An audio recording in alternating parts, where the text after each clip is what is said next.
Oke,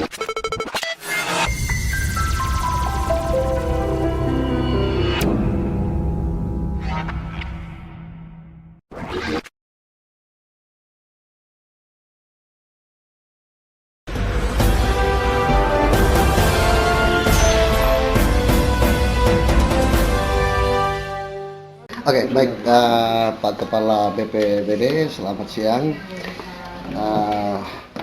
Kita akan membahas terkait anggaran Seroja yang sementara berpolemik saat ini. Baik, bisa digambarkan dari awal, mulai dari pengajuan nama-nama calon penerima bantuan ketika diverifikasi dari data-data yang sudah masuk ke BPBD. Sesuai dengan usulan resmi Ya. Pemda Saburejua, yaitu yang tertuang dalam SK 153. Ya. Itu berjumlah 10.372 KK. Ya. Kemudian setelah direview APIP, Ya. APIP BNPB, itu menjadi pengurangan sebanyak 430 dengan alasan bahwa setelah saya koordinasi ke sana, kenapa sampai keluar sebanyak itu? Katanya bahwa ada pendobelan nama, ada NIK dan KK ada yang terisi, tidak terisi, ada juga yang KK yang dipakai oleh 3-4 orang. Kemudian yang paling ini adalah data tidak valid. Ya, data tidak valid. Jadi dengan adanya itu, saya dengan teman-teman di kantor kami rekap. Kami rekap secara keseluruhan dari 430 itu yang tersebar di 63 desa kelurahan, dan itu akan kami kirimkan ke Dispenduk sebagai OPD yang punya kewenangan untuk itu. Bisa klarifikasi. Itu sementara dilakukan atau sudah? Sekarang ada sementara, tinggal hanya beberapa saja yang ini. Setelah selesai kami akan kasih ke Dispenduk. Jadi pendobelan nama itu disebabkan karena ada masalah di dokumen kependudukannya yang memang dikeluarkan oleh Dukcapil. Ya, jadi untuk sementara yang saya tanyakan ke BNPB itu seperti itu. Sehingga datanya nanti kami akan kasih ke Dispenduk untuk bisa diverifikasi dan divalidasi. Ya, divalidasi kembali. Terus ada beberapa yang kami temukan di lapangan, ada yang rumahnya tidak mengalami kerusakan tapi bisa muncul di SK 153. Itu kira-kira karena apa itu? Jadi namanya pendataan bisa ada yang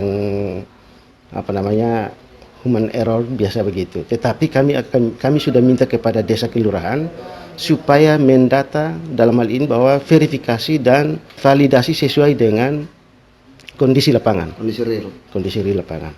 Nah, toh kalau lolos, maka ada tim teknis lagi yang kami bentuk itu, terdiri dari TNI, Polri, dan OPD-OPD teknis. Sehingga itu akan turun ke desa kapan itu? SK sementara ini kami ada kasih naik ke hukum, kemudiannya nanti setelah itu akan terbit SK Pak Bupati. Apakah dari seluruh desa dan kelurahan sudah masuk datanya kembali setelah diverifikasi oleh mereka? Batas waktu hari ini sesuai dengan surat yang ditandatangani oleh Pak Sekda. Makanya Bapak Sony lihat sendiri ini warga desa-desa ada datang ke sini. Tapi saya dengar katanya sudah ada beberapa nama yang dikeluarkan. 400-an ya. Itu setelah divalidasi kembali oleh desa. Bagaimana? Sudah ada 400-an nama yang dikurangi, artinya dikeluarkan dan katanya karena mereka tidak masuk kategori layak. Kalau itu saya belum begitu ini, karena yang divalidasi hanya umpama desa A itu kita kasih ada 100 KK yang sesuai dengan review APIP. Di situ contoh saja Ruben namanya. Di situ dia sudah dapat bantuan rumah dari desa, maka tulis di kolom keterangan di situ bahwa dia sudah dapat bantuan dari desa tahun 2021. Mereka sudah masuk kembali validasi yang dari desa, beberapa desa ya, karena belum semua kan, dari beberapa desa, dan katanya sudah ada 400-an yang ini dikeluarkan mungkin karena itu alasannya, mungkin mereka sudah mendapat bantuan perumahan sementara dana Suroja ini kan belum dialirkan gitu, mungkin itu Pak. Saya belum tahu itu karena sementara ini saya punya dari bidang darurat sementara rekap, jadi saya belum cek. Oh ya, jadi yang 400-an itu kalau 430 itu yang setelah direview APIP itu yang dikeluarkan. Oh iya. Karena itu alasan itu sudah. Itu yang saya maksud. Oh ya. Oke, langkah selanjutnya setelah tahapan-tahapannya mungkin bisa dirincikan, tahapan-tahapan yang sementara berjalan hingga final nanti. Ya, jadi ini Pak, sesuai dengan hasil review APIP itu ada dari usulan kami awal itu 10.372 dikurangi 430, maka sisa hanya 9.942. Ya. Nah, dari 9.942 itu sementara divalidasi oleh desa kelurahan. Nanti hasilnya mereka sudah bawa kembali ke sini, batas waktu hari ini. Nanti kami akan rekap lagi supaya kami SK-kan. Ya. Nah, setelah kami SK-kan, kami sudah bisa turun sosialisasi lagi karena Juknis juga sudah ada di mejanya Pak Sekda. Ya, dari jadi 430 ini, ya kan, dari 430 ini anggaran yang diperuntukkan ke mereka itu nanti seperti apa itu Pak anggarannya? Jadi dari 430 ya saya belum bisa katakan anggaran lagi karena ini kita masih suruh validasi oleh Dispenduk. Nanti hasilnya bagaimana kita akan kirim kembali ke BNPB. Ya, maksudnya artinya begini, setelah divalidasi secara keseluruhan dan didapat data fixnya, artinya ada yang harus dikeluarkan. Yang dobel ya. Nah, kan penganggarannya kan dihitung sama mereka ini. Nah, ketika mereka dikeluarkan, anggaran itu dikemanakan? Ya memang anggarannya tidak disalurkan. Oh tidak, tidak disalurkan. Oh iya. Anggaran yang diberikan itu hanya untuk 9.942 saja. Iya. Nah, dengan jumlah anggarannya 127 miliar. Nah, ini yang perlu 900 Pak, ya, 995. Rumor yang beredar di luar kan seperti itu. Jadi mereka ya mencurigai lah. Artinya dari kalau anggaran yang itu mau dikemanakan gitu. Oh iya. Nah, gitu. Jadi kan yang mereka pikir selama ini kan dari total awalnya berapa? 10.000 berapa? 10.372. Ya, menurut mereka kan uangnya kan sudah masuk ke rekening. Oh iya, salah. Gitu. Nah, salah. Nah, seperti itu. Nah, jadi sesuai dengan review APIP 9.942, itu uangnya sudah ada. Nah, ini yang harus Pak. Nah, uangnya sudah ada, yaitu uangnya masuk tanggal 31 Desember 2021. 31 Desember untuk berapa penerima itu? Itu untuk kami 16 kabupaten kota, ya. Jadi secara keseluruhan. Jadi dananya jadi dananya masuk tanggal 31 Desember. Untuk Sapura Jua kapan? Tanggal 31 Desember masuknya. Di rekening rekeningnya rekening virtual BPBD. Oh iya. Artinya bahwa tidak ada bunga untuk bank juga. Nah, begitu. Virtual itu seperti itu supaya biar masyarakat tahu tentang itu. Berbicara mengenai bantuan. Terus? Nah, jadi saya sekali lagi dana sebanyak 127 miliar 995 juta rupiah itu sudah dengan jumlah itu untuk jumlah KK sebanyak 9.942. Nah, jadi jangan sampai masih ada warga yang berpikir bahwa 430 itu uangnya kemana. Ya, itu tadi apa di rekening virtual ya. Ya, rekening virtual artinya kan ketika dicairkan nanti dicairkan sesuai dengan yang penerimanya saja. Iya. Yang final, data final itu yang dicairkan. Iya.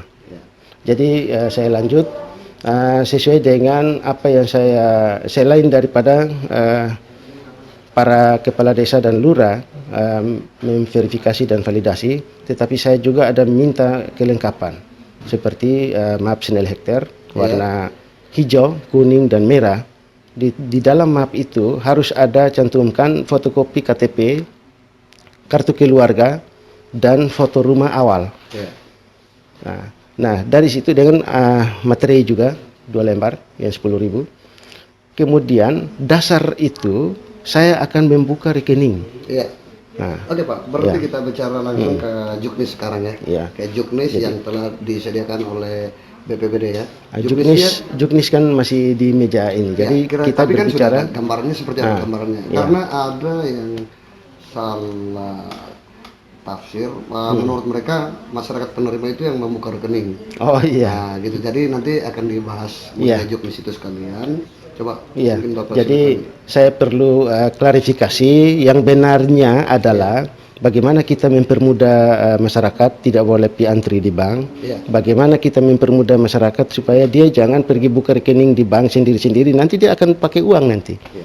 Nah, jadi dasar KTP, fotokopi KTP dan kartu keluarga kemudian difailkan di umpama rusak ringan dia di map yang hijau. Iya. Rusak sedang di map yang kuning, rusak berat di map yang merah. Tujuannya supaya mempermudah pemeriksaan, mempermudah pada saat kita mau kasih masuk file yang lain ya. Sudah untuk langkah-langkah pencairan nanti. ya. Ini Juknis sudah di mejanya Pak Sekda, kemudiannya tim teknis sekarang. Apakah di dalam Juknis itu juga harus disertakan dengan ini kita harus bahas terkait rumor yang beredar. Jadi Siap. apakah itu juga dalam Juknis itu diharuskan menggunakan PH tanah Ya. pelepasan hak? Makanya sekarang khusus Sabu. Jadi di situ ada kriteria penerima di situ atau syaratnya. Kriteria atau syarat. Ya, nah kalau kita jadi lihat di kan situ di daerah Sabu ini kan agak susah kan? Karena bukan tanah milik mereka sendiri. Iya. Nah, tanah ulayat. Jangan karena PH tersebut lantas mereka terhalang untuk mendapatkan bantuan bencana. Iya. Bantuan bencana. Jadi seperti apa kebijakan yang diambil untuk penerima bantuan yang rumahnya rusak berat? Kriteria yang harus mereka penuhi terkait kepemilikan tanah. Jadi begini, kita di Sabu ini kan sudah jelas bahwa banyak warga yang tinggal di tanah-tanah ulayat. Ya. Nah, untuk itu kita mengantisipasi jangan sampai setelah bangun habis rumah ada yang suruh untuk dibongkar. Ya. Nah, untuk itu kita mau bangun rumah harus ada status kepemilikan atas tanah itu harus jelas. Nah, jadi yang kita minta itu pertama sertifikat. Kalau sertifikat tidak ada, maka kita minta lagi hak guna atas tanah. Ya. Kalau itu pun tidak ada, maka kita minta satu surat dari pemilik tanah bahwa diberikan izin, pernyataan untuk memberikan izin kepada yang bersangkutan untuk boleh bangun rumah di situ. Nah, tapi saya harus sepengetahuan kelurahan atau desa. Iya, disahkan oleh desa. Iya. Kelurahan. Oke. Berarti fix untuk itu. Iya. Nah, selanjutnya mungkin di Juknis apakah menerangkan juga terkait untuk menerima anggaran Seroja ini harus menyertakan surat vaksin segala macam. Jadi memang ini juga sempat polemik ya, sempat polemik. Jadi saya langsung tanyakan ke BNPB. Ya. Saya tanyakan bahwa di Sabu itu para kepala desa itu mereka menggunakan perpres, sehingga ini bagaimana ini Ibu? Ya. Nah di sini mereka bilang ini bantuan Seroja ini memang dia beda ya, beda dengan jaminan sosial dan bantuan sosial dalam pokoknya beda dengan bantuan sosial lainnya. Dan jaminan sosial yang selama ini biasa ada. Iya, gitu ya. Itu beda. Mungkin bisa langsung. Jadi kalau bantuan stimulan ketika data warga yang sudah direview masuk ke dalam bantuan stimulan. Iya. Jadi ketika bantuan stimulan ini warga yang sudah direview, sudah divalidasi dan sudah di-SK-kan, maka bantuan tersebut menjadi hak warga masyarakat yang ini untuk menerima. Ya, dan tidak bisa dibatalkan dengan berbagai alasan-alasan yang seperti tadi. Iya. Menyertakan surat vaksin segala macam. Ya. Itu tinggal dulu supaya kita bisa jalan terus. Kalau semuanya pakai begitu, waduh nanti sebentar warga semua banyak warga yang mau menolak, Iya, tidak mau betul. menerima. Dan memang itu terjadi di beberapa tempat yang kebetulan saya lalui. Di sana memang banyak orang-orang tua yang sudah tidak mau melakukan vaksin. Mereka sudah banyak yang mau mengundurkan diri. Iya. Dan mereka sudah tidak berharap lah. Iya. Jadi sekali lagi memang setelah saya koordinasi dengan bagian di pusat BNPB bahwa memang bantuan stimulan ini memang beda dengan bantuan sosial lainnya, ya, jaminan sosial lainnya. Iya, oke Pak. Jadi sekarang tahapan yang sementara dilakukan mungkin sudah mencapai ke tahapan yang mana dan mungkin bisa dirincikan sampai finalnya nanti Pak. Ya, jadi yang kami sudah kerjakan dalam hal persiapan pelaksanaan ini, yang pertama bahwa kami sudah melakukan perjanjian kerjasama atau PKS dengan BRI, Bank Rakyat Indonesia, yang mana kami sudah tanda tangani dengan pimpinan cabang Kupang dan kepala cabang yang ada di sini pun sekarang kami sudah kerjasama yang baik. Dan kemarin saya telepon kepala BRI sudah berapa banyak rekening yang dibuka. Jadi beliau mengatakan bahwa sudah 6 ribuan. Ya, untuk hampir 7.000. Untuk yang sudah lolos validasi. Iya, sudah hampir 7 ribuan. Sudah 6 ribuan, hampir 7 ribu lah. Nah, mudah-mudahan hari ini data yang sudah masuk, yang mana kami sudah memberikan batasan waktu untuk diverifikasi dan validasi oleh Kepala Desa Lurah, batasnya hari ini. Mudah-mudahan tadi Bapak sudah lihat bahwa ada banyak Kepala Desa yang datang. Sudah datang menyerahkan data. Ya, mudah-mudahan ini hari ini kami akan berikan lagi kepada BRI. Dan ya mungkin mereka bisa kerja sampai besok. Mereka tidak libur. Hari Minggu pun mereka kerja. Kalau dilihat dari sementara berjalan ya, yang sudah dikerjakan sementara berjalan, kira-kira paling lama kapan ini mereka sudah bisa datang untuk mencairkan hak mereka? Jadi ini harapan saya itu kunci utama adalah sebenarnya dari minggu-minggu lalu saya bilang kunci utama adalah dari Kepala Desa dan Lurah. Kecepatan itu dari Kepala Desa Lurah. Kemudian kami kasih batas waktu hari ini. Kalau batas waktu hari ini semuanya sudah masuk, maka saya bisa prediksi paling lama itu hari ulang tahun Si Roja. Hari ulang tahun Si Roja, ya. 5 April ya. Hari ulang tahun Si Roja kami akan gebrak bagaimana sudah lakukan pencairan. Kayaknya sangat bagus juga ya kalau dikasih pada saat hari ulang tahun Si Roja. Jadi bukan mereka mendapatkan sakitnya saja, tapi akhirnya mereka mendapatkan juga hadiah hari ulang tahun. Hadiah ultah dari Si Roja. Jadi begini, sekarang tahap-tahap yang kami sudah lakukan itu, pertama memang kami juga setengah mati ya. Tanggal 24 Desember itu memang kami setengah mati. Yaitu kami dikejar dengan beberapa syarat administrasi, kemudiannya harus Pak Bupati yang tanda tangan. Sampai dengan tanggal 30 itu pun kami sudah selesai. Kemudiannya tanggal 31 uang masuk. Nah, setelah itu besoknya kan tanggal 1 Pak. Besoknya tanggal 1, kemudiannya tanggal 1, tanggal 2, 3 itu kami sudah berkoordinasi dengan provinsi, BPBD provinsi, pusat, BNPB, dan kami juga berkoordinasi dengan Pemda di sini. Jadi di situ yang kami lakukan adalah buat draft dulu, draft PKS-nya dengan BRI. Ya, syukur sudah selesai, kami sudah tanda tangan. Kemudian kita buat lagi draft menyangkut dengan Juknis. Berdasarkan Juklak yang ada kita buat draft, draft Juknisnya. Kemudian kami juga buat lagi draft menyangkut dengan tim teknis, kemudiannya tim pendampingan masyarakat. Kemudian kita lagi buat lagi rekrut lagi tenaga administrasi, karena Pak Soni lihat sendiri kami di sini memang tenaga kurang, sehingga kami untuk menghadapi 9.942 itu perlu tenaga. Nah, jadi Juknis sekarang sudah kami sudah selesai bahas minggu lalu Kemudiannya sekarang juknisnya sudah diparaf oleh saya, paraf oleh kepala seksi, kemudiannya sudah paraf oleh Pak Asisten, kemudian sudah sampai di Pak Sekda.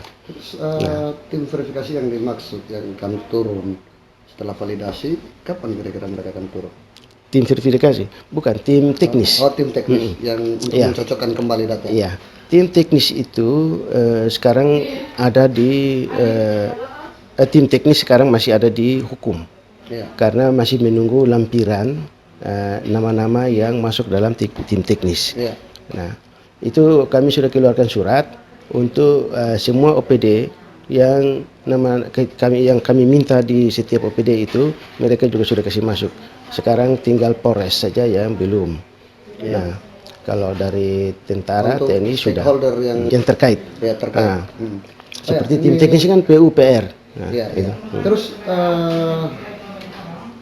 ketika mereka melakukan pembangunan rumah, apakah ada tandon air yang disediakan oleh BPBD untuk mereka? Tidak lagi ya? Tidak. Jadi begini, metode yang kita pilih di dalam juklak itu ada metode yang harus kami pilih. Nah, di situ metode kontraktual dan metode swadaya. Kami memilih metode yang swadaya. Karena apa? Di Sabus ini juga memang kita mau lihat bahan bangunan juga kayaknya paling semen, triplex itu ada. Tapi kalau kayu kayaknya agak sulit kalau semuanya minta kayu. Nah, di situ kami minta supaya swadaya itu supaya kita menggunakan kearifan lokal, yaitu kayu-kayu pohon-pohon yang tumbang waktu 2021.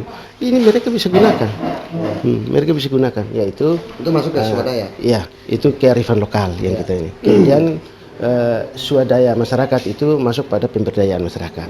Nah, ini yang memang mereka harus percepat sudah. Jadi bagi yang sudah kerja, nanti akan turun tim teknis, kemudiannya akan turun juga tim pendampingan masyarakat supaya masyarakat yang mengalami korban ini mereka bisa bangun rumah dengan baik. Kemudiannya mungkin ada saran pendapat dari tim teknis, oh ini harus bikin begini supaya jadi bagus. Terakhir silakan harapan dari Pak Kadis dan ya mungkin bisa memberikan himbauan kepada calon penerima bantuan ini seperti apa, silakan disampaikan. Iya, jadi saya himbau kepada calon penerima bantuan ini supaya fokus pada perbaikan rumah, kemudiannya fokus juga kepada yang bangun kembali rumah. Jadi ada dua hal, ada perbaikan rumah yaitu rusak ringan dan rusak sedang. Sedangkan pembangunan kembali adalah rusak berat. Itu fokus di situ dulu, fokus sudah dan bisa apa yang bisa dilakukan, lakukan sudah, kerja sudah. Kemudiannya jangan terpancing dengan isu-isu dari orang-orang yang tidak bertanggung jawab, yang cuma dilemparkan ke sosmed tanpa bisa mempertanggungjawabkan. Itu yang pertama kepada masyarakat penerima, calon penerima bantuan ini. Yang berikut bahwa saya himbau juga bagi yang namanya tidak masuk di dalam SK ini, mungkin atau yang sudah keluar dari SK 153 atau tidak muncul pada saat review APIP, saya minta supaya tidak usah terlalu terpancing juga dari orang-orang yang mau supaya menghasut mereka. Posko saya terbuka. Kantor saya terbuka di sini. Dan artinya ketika ada yang kurang dipahami terkait penyaluran dana Seroja ini, ada alangkah baiknya datang langsung ke sini. Ya, kan selalu terbuka ya. Iya, saya bilang di atas mobil saya itu juga ada data. Dan saya di rumah juga orang datang. Saya terbuka untuk ini. Saya melayani di kantor maupun di rumah. Di jalan juga kalau ada yang ini saya berhenti kok. Saya tidak pernah ini. Karena saya ini pelayan masyarakat, dan saya tahu bahwa ini dalam situasi urgen semua, darurat semua. Untuk itu kita perlu melayani masyarakat dengan baik. Saya terus terang juga, saya banyak orang mengerti yang mau mendata lagi warga untuk mau datang ke dewan. Ya, saya mau kalau orang mengerti dia datang di kantor sini dan dia tanyakan. Artinya cari tahu dulu duduk persoalannya seperti apa. Setelah itu kan kita bisa mengedukasi masyarakat, publik seperti apa edukasinya. Nah, bagaimana kita bisa mengedukasi kalau sementara kita sendiri tidak paham dengan apa yang sementara berjalan, yang sementara terjadi. Oke Pak, terima kasih untuk waktunya.